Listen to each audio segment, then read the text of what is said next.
Hello, David. Hi, Dennis. What a pleasure to meet you and to do. First of all, I want to know. I'm looking at the spelling of your name. In my head, I've been saying Stevens, but it looks like it's Steffens. Oh, Stevens is correct. Yes. Ah, okay. Yeah. And so, why would it be Stevens? From That I don't know. I don't know the origin of the PH versus the V. I don't- All right. So, David, let me ask you something. I've been looking at your blog. I've been looking at all your work and your puppetry. I want to know where the both music and puppetry intersected with David Stevens as a child. oh, wow. Those aspects of that to what were the germs that got so build us on those stories and then we'll come up to the present. Sure. There are a couple of different places. I think for the puppetry, I was certainly influenced by the work of Jim Henson on Sesame Street and the Muppets, and that probably also had a lot to do with my musical influence too, because in both of those shows, the music is very heavy and very different stylistically too. But I also grew up in church. My dad's a Southern Baptist preacher, so I grew up with old Baptist hymns, and so he would listen to the country station on the radio. So that's where some of that influence came in. I really didn't get into bluegrass necessarily until I was much older, till I was in college and started playing music on my And own. what year were you in college? Let's see, that would have been 1995, I think, is when I started playing guitar, and then I started playing banjo the year later, so at 96. Good. So, What attracted because you've made quite a name for yourself with the banjo. So what attracted you? Hold up the instrument to oh, you sure, and sure. tell me the story of this particular guy. Oh, this banjo has a great story. So this is a 1929 Gibson Style 3. It's a conversion. It started its life as a tenor banjo. When it left the Gibson factory, it went to Forbes Piano Company in Birmingham, Alabama, where a gentleman bought it in 1929. He immediately pawned it. Then the fellow that I bought it from, his uncle went into this pawn shop about 3 or 4 times and kept bugging the guy about this banjo. And finally, the pawnbroker sold it to him for $50. And then the guy that I bought it from inherited it from that uncle. And then that gentleman, he developed Parkinson's and couldn't play anymore. So he was looking for somebody to buy his banjo. And I had a buddy who was in touch with him and said, I think there's a banjo you might be interested in. Well, he called me after I purchased the banjo, and come to find out, he was friends with my grandparents. So it was this really nutty story of this banjo sort of staying in the family. So it was meant to be, I think.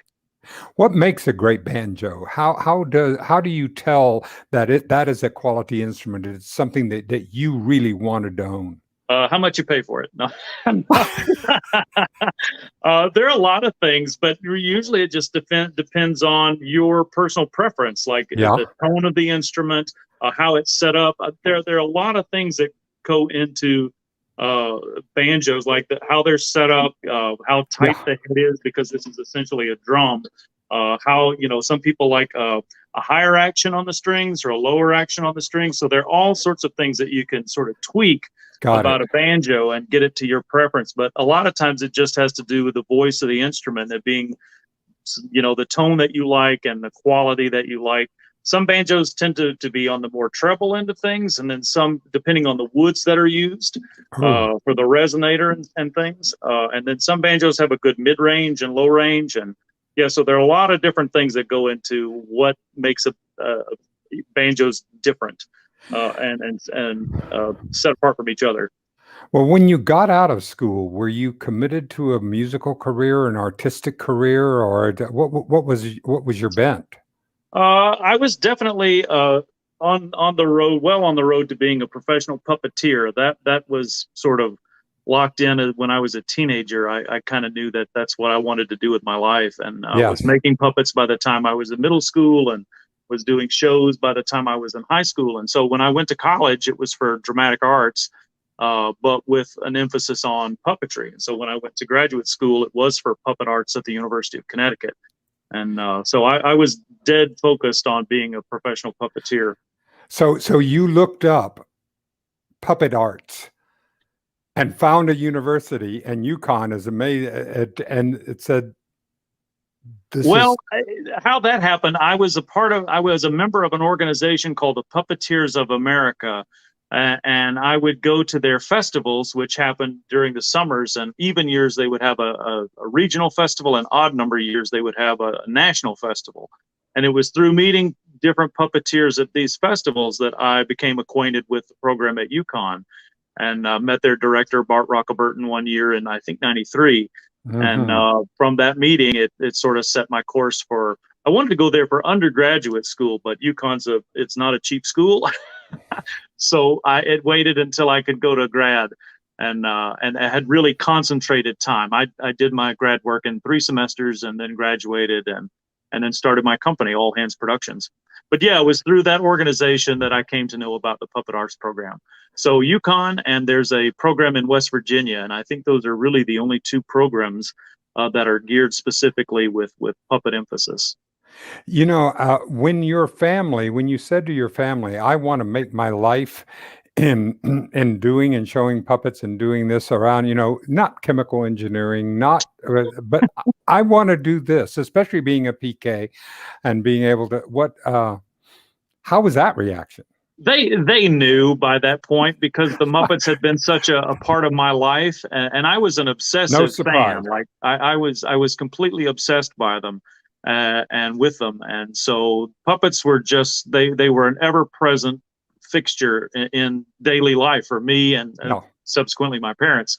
So it came as no surprise to them that uh, that it wasn't just a passing fancy for me. It wasn't just something that I was into like everybody was into and then moved on. For Absolutely. whatever reason, it really planted a seed in me that just grew into this. It was an obsession that turned into a hobby that became a career, essentially. And I think it actually helped with my dad's profession, because he certainly followed an avocation. He followed his calling, just as I felt called to do the work that I'm doing. So I think there were a lot of parallels. I can imagine. So, all right. So you start off and you start this company to be able to do.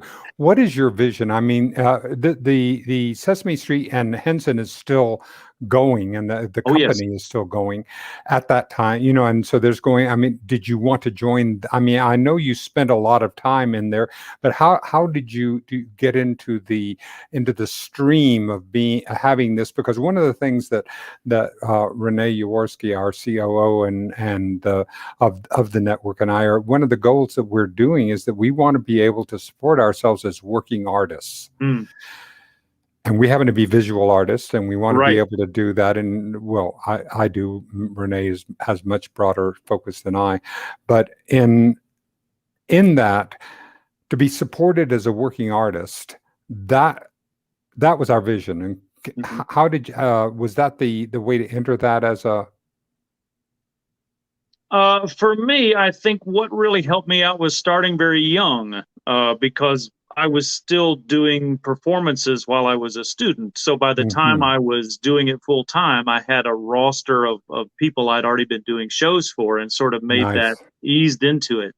I didn't have to just plunge right into doing this with nothing, or start from zero. So that I think helped me a lot. But I've also had to work on sort of recontextualizing where I do what I do. And most of what I do are family geared performances. I sort of describe them like the Muppets meet Rocky and Bullwinkle. They're fractured fairy tales mostly. Each show has its own set of characters. The ones that you see behind me are sort of just random characters from other things that aren't really in my family shows. Right. But so each of those shows are, you know, they're written in such a way that they're layered. There's plenty of stuff in there for grown-ups as much as there is for kids, and they're not didactic in necessarily any way. They're very sort of entertaining for entertainment value. I Uh, agree, and that's yeah, one of the things I so respected about the Muppets is they never talked down to children. right, right, You always, I mean, great children's entertainment is great entertainment. It is right. not dumbed down. And much of that had to do with the writing of Jerry Jewell, who was the Muppets head writer for years and years, and he was Wow. an expert at that. He was just a brilliant writer who knew how to how to write in those layers, and that was the magic of what that was, is because it didn't it didn't target a specific audience. It was meant to be for a whole experience for anybody who watched it, and everybody who watched it got something different out of it too. And so Exactly. that's what I hope I accomplish in my work. So I do shows that preschoolers can get along with as well as their 90-year-old grandmother, because How I figure wonderful. the old folks have to come to the shows too. So I might as well include them in being entertained. So, and I think it's more enriching that way. I see so much out there that's, specifically targeted for a very, very specific age, like stuff that's geared only for 3-year-olds, and anybody who's Right. not 3, it's not really meant for them. And it's so limiting. Like I've never really understood that philosophy outside of No. like marketing research or just targeted sales strategy. Exactly. So Would you pull one of your puppets over, because I want to yeah, talk.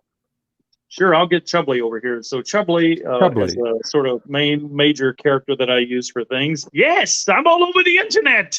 Hello, Hi, Dennis. Chubbly. It's a pleasure to meet you. I know that it's difficult sometimes for me. I mean, I hope you understand that it's not that I am.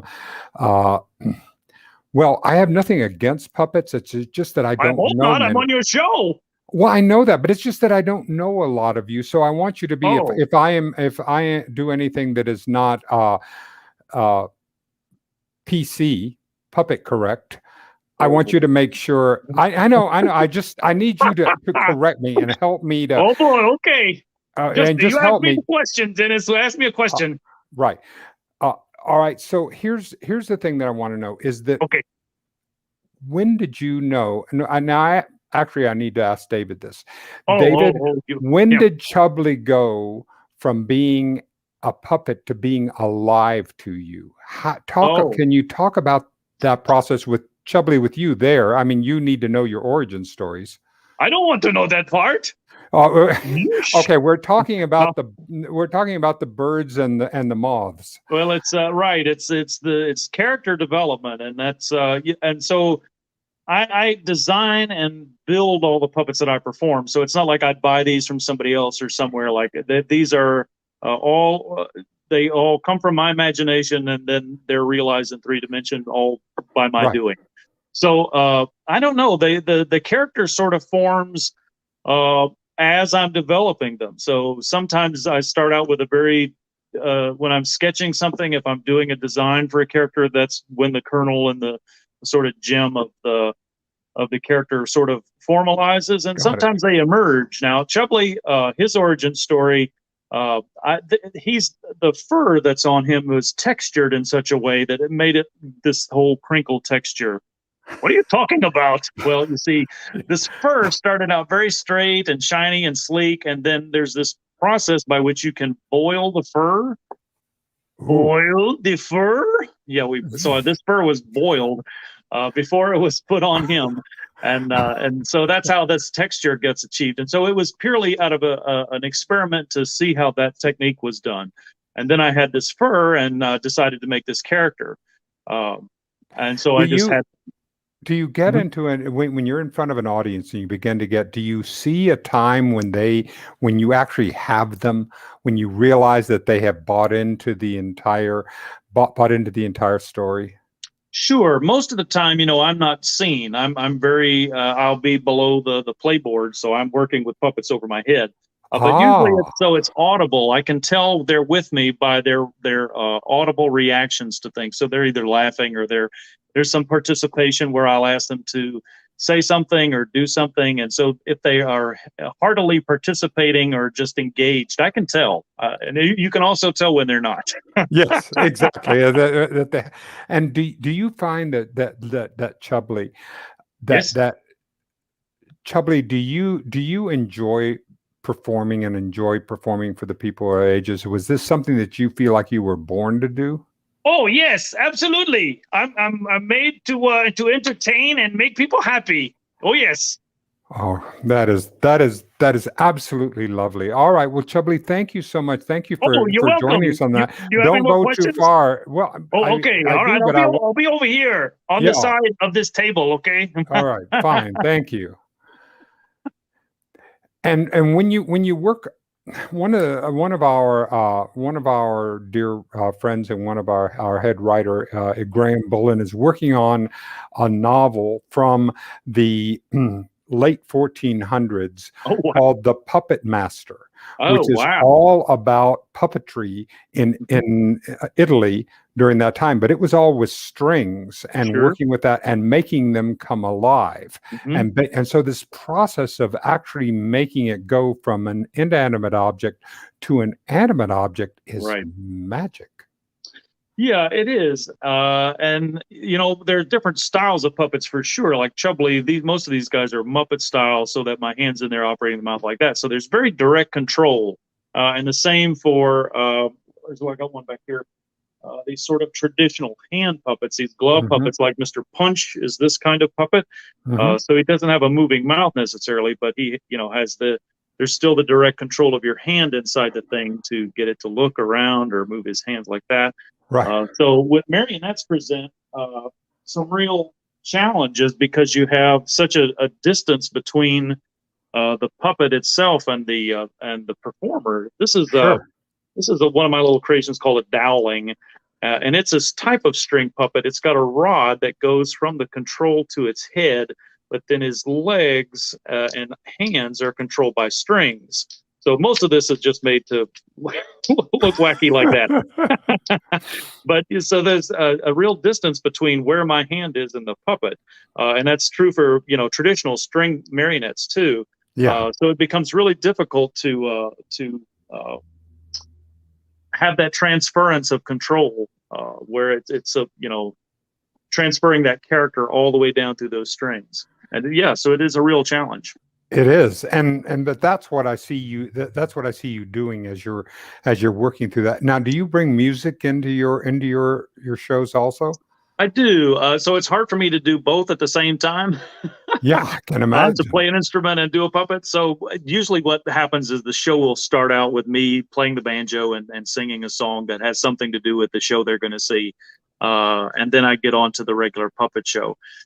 So I do try to include playing live music in the shows. If I had, more hands, it would be easier to do, but to do both simultaneously. But Well, why don't you pick up that banjo and sure, play us something since you're already teasing us with that? Why don't you absolutely. give me a little of the history of what you're about to play? Well, I'll play. This is a breakfast song. It's a song about my favorite breakfast food, which is you find prevalently down here in the South. It goes like this. Well, just get some gravy. Come on, baby. Why don't you make me some biscuits and gravy? Now put away your bacon. You keep your grits as breakfast foods go. They are the pits. Only one thing that's gonna save me, and that's another plate of your biscuits and gravy. Yeah, biscuits and gravy. Come on, baby. Why don't you make me some biscuits and gravy?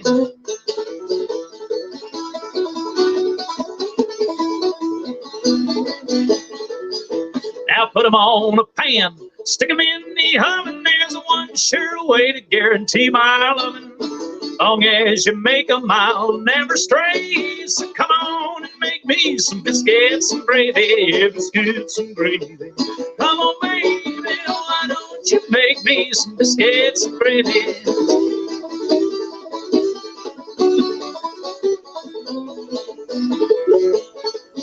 Now you're saving out these biscuits, our love would fall apart. That my stomach loves you more than my heart. Let's talk it over while you feel this way. Over another plate of biscuits and gravy. Biscuits and gravy. Come on, baby, why don't you make me some biscuits and gravy?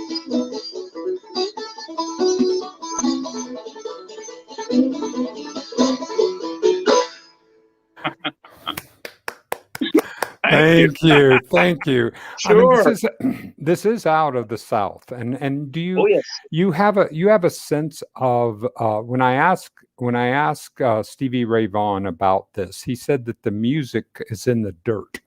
Oh, yeah. It comes out of that. And do you feel a sense of your music coming out of this both out of the South, and because the South is going through some incredible evolutionary changes right now.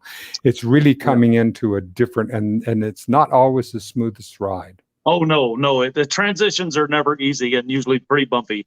But yeah, I mean, I do find that a lot of the things I write about are just part of my experience being in the South, and sort of, I am a Southerner, but I spent a good deal of time in the North too. I lived in New York for a while. I went to grad school in Connecticut, so I've experienced some other places and come back. And so it was one of those things that when I was a kid, there were a lot of things about Southern culture that I wasn't, necessarily.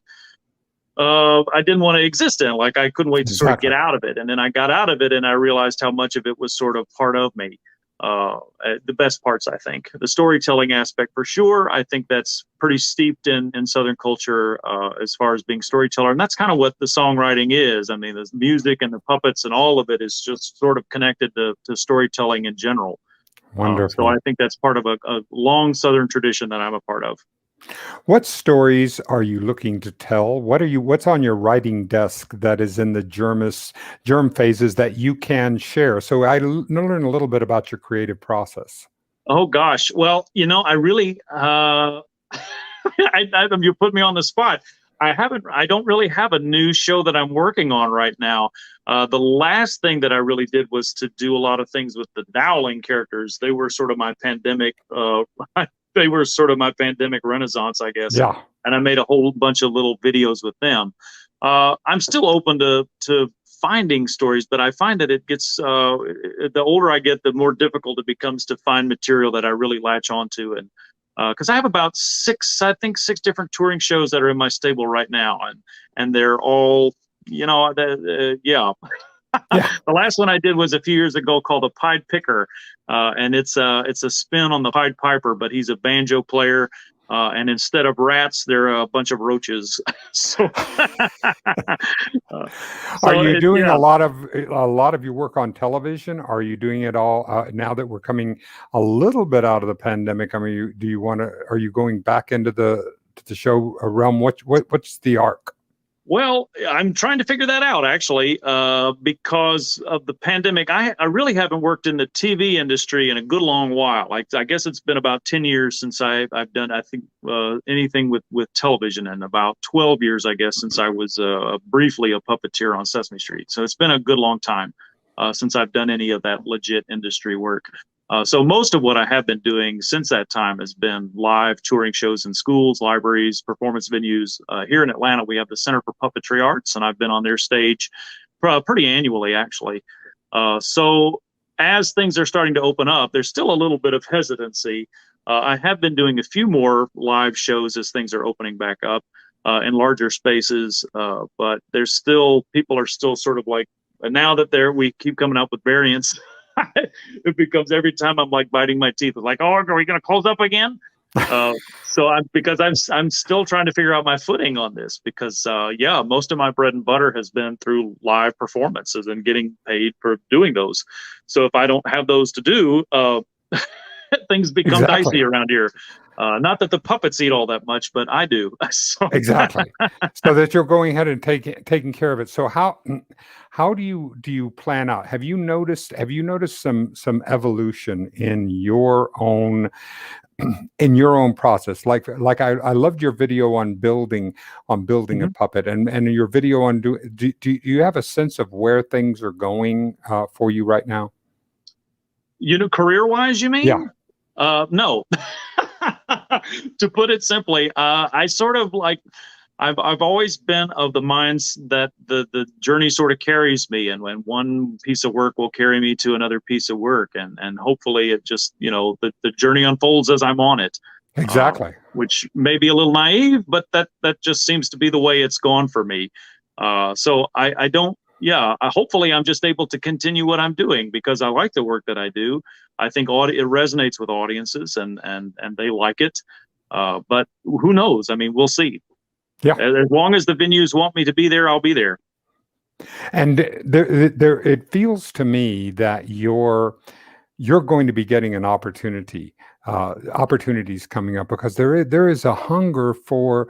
Would you be interested in doing a television show, or being able to do a show like the Muppets that has a story through? I mean, you've seen it, you've been there, you've been on the stage, you talk with Yep. the head writer, you talk with the writers, so you know the complexity that it would be Absolutely. to do something like that. Does that impel you at all?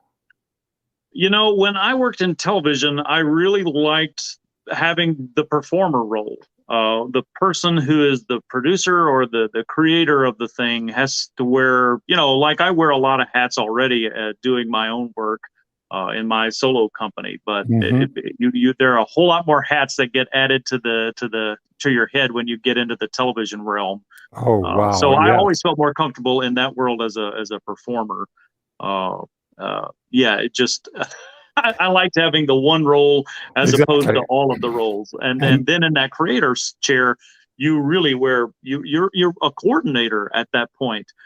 Because yes, I think you still get, like Jim Henson had the benefit of still being able to do performance while he was creating all the stuff that he did, but he also had to coordinate teams of people to be able to successfully do the work that he did. And that was the people behind the scenes who were building the puppets in the shop, and that was his team of performers, and that was the crew of people that, you know, ran the studios or, you know, worked in the studios, all the way down. So it's like a small army that you have to lead when you step into that realm of creating content for the industry.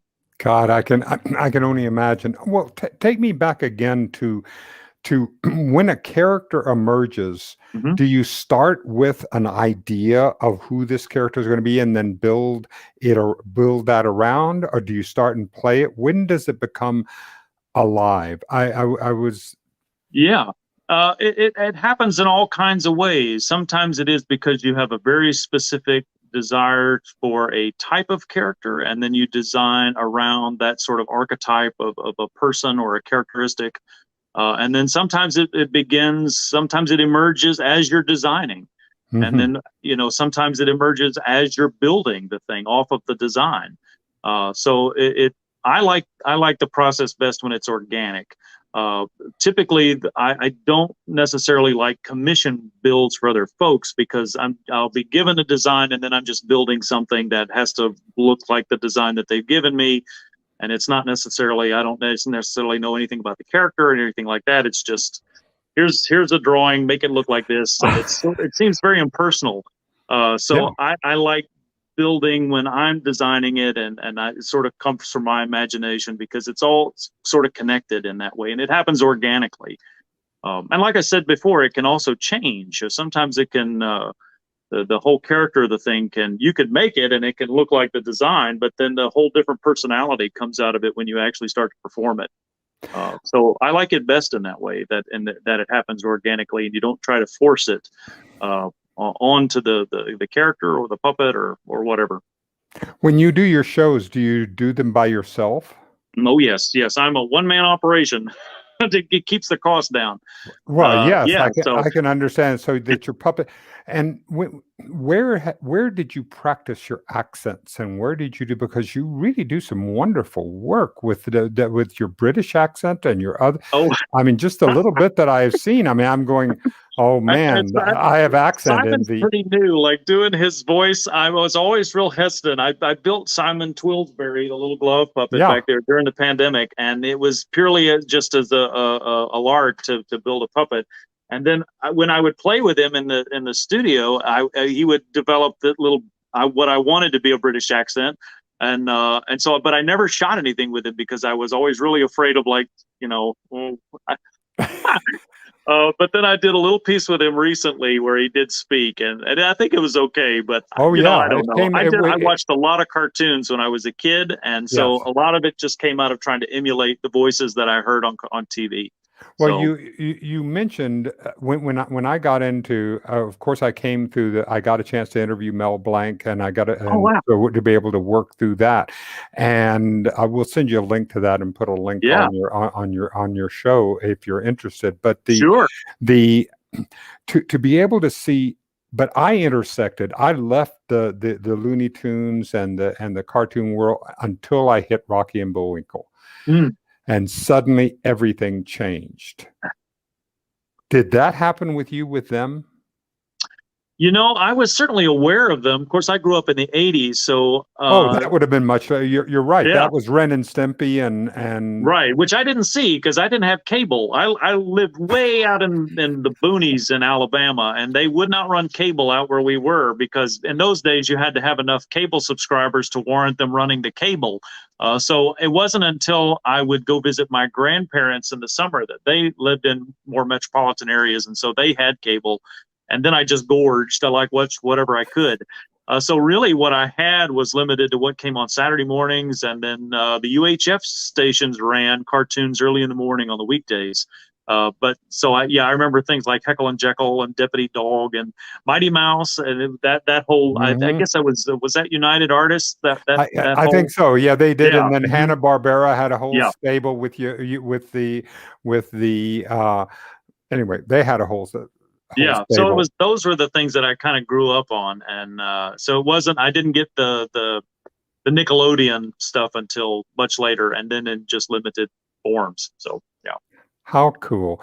Well, what haven't we talked about that's on your mind or on your heart today, David? Well, I if I can do a shameless plug, besides the shows that I please, do. we are shameless. We are absolutely shameless. Please plug. Well, besides all the shows that I do, several years ago I started making product basically. So I have an Etsy store where I have different puppets and plush things. Years ago, I saw an HGTV show, I think it was, where somebody made a plush animal, and it was pretty rudimentary and simple. And I thought, you know what, I can do better than that. And so I designed these plush rabbits, and so some of these are in the Etsy store. And then so yeah, and then I have there's a monkey too. So there's monkeys. Blue. This is a blue monkey, and yeah, and then I developed earlier this year. I developed this thing called Boondoggles, and that's they have absolutely no purpose, even though it seems that they do. So these are all plush, and then I have puppets too. So I have these things called flat-footed frizzles. Apparently, there's somebody using these on TikTok now. Yes. So these seem to be pretty popular with folks. And then I also have little Fazinger. These are finger puppets. So get them on here. Little Fazinger finger puppets. And then the only thing I have a patent on, I have a design patent for this thing called a glarf, which is a scarf that is also a puppet. So one hand goes in the head and one hand goes in this hand here, and then you get a puppet, a puppet that'll keep you warm and hopefully keep you entertained. Well, may all these puppets keep you warm. Absolutely. Because we are being entertained. Because there is a way. One of the things that I don't know that is when we talk with artists and actors and entertainers, nobody can just sit back and be, okay, I'm going to be this one thing. We have to be able to diversify, and we have to be able, and that's what we're seeing. And in any way that we can publicize you. I mean, I would love to get one of those first puppets that you had and get him a little TMN T-shirt, a little Tardan Media Network T-shirt, and to have that on there and to have you as. And so anyway, we will talk. I will see get a onesie and get some kind of. Chubbly will be glad to wear it. Yeah, and to be able to do that, and we can connect to your Etsy store so that people will be able to do that. Oh, thank you, David. Thank you so much for giving me for giving me time to be able to know your creative purpose and what we're doing, and Chubbly to be able to give him Chubbly give you airtime. I'll take all of it. I'm sorry, I didn't mean to talk about it, but I am talking to you, Chubbly. Thank you for coming by and spending some time with us. I hope that we gave you a good airing today and made sure that you felt heard. Oh yes, yes, I absolutely. I feel heard and listened to and appreciated.